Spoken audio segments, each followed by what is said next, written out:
15 नवंबर 2000 से लेकर आज तक सुवर्ण रेखा नदी में न जाने कितना पानी बह गया। जिन सपनों और आकांक्षाओं के साथ झारखंड राज्य बना था, एक बार पीछे पलटकर देखना होगा कि आखिर उन सपनों में कितने पूरे हुए। बिहार से अलग होने के लिए जो जो तर्क गढ़े गए, उन तर्कों में से कितने पूरे हुए, कितने तार्किक रहे, कितनी परिणति तक पहुंचे।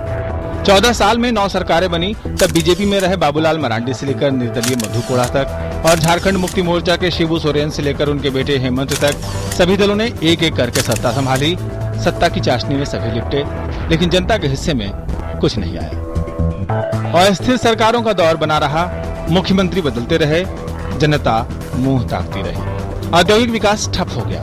रांची में HEC हो या जपला की सीमेंट फैक्ट्री बंद पड़ गई।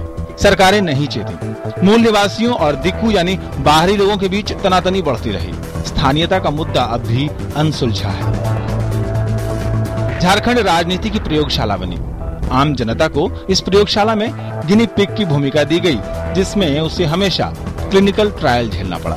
खूंटी हो या सिमडेगा, झारखंड की महिलाएं पलायन करती रही, प्लेसमेंट एजेंसियों के शोषण का शिकार बनती रही। सिलसिला अभी भी जारी है। इनकी सुध लेने वाला कोई नहीं। घोषणा पत्र बनते रहे, लेकिन किसी मैनिफेस्टो में इसका जिक्र तक नहीं। शिबू सोरेन पाला बदलने के उस्ताद रहे। झारखंड में उनको गुरुजी कहा जाता है। झारखंड राज्य के लिए उनकी पार्टी के संघर्षों की दास्तान लंबी रही।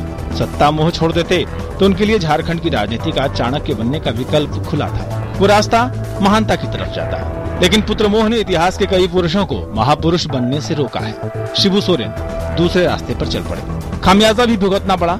एक नामालूम से निर्दलीय उम्मीदवार राजा पीटर से चुनावी दंगल में मात खा गए। हार गए सो हार गए। छवि धूमिल हुई सुफाव में। झारखंड की जनता ने अलग राज्य बनने का संघर्ष देखा है। उनकी विकलता है कि एक स्थायी सरकार बने जो अपना घर भरने की बजाय जनता की पेट भरे। रोजगार के मौके पैदा हों। जादूगोड़ा के यूरेनियम से लेकर अग्निवलय में बसे झरिया तक और कोयला उत्पादन में अव्वल धनबाद से लेकर अवरक पैदा करने वाले गिरिडीह तक जनता के सपनों के कोने झड़ चुके हैं। ये तो हर राज्य में गठबंधनों का युग खात्मे की तरफ है।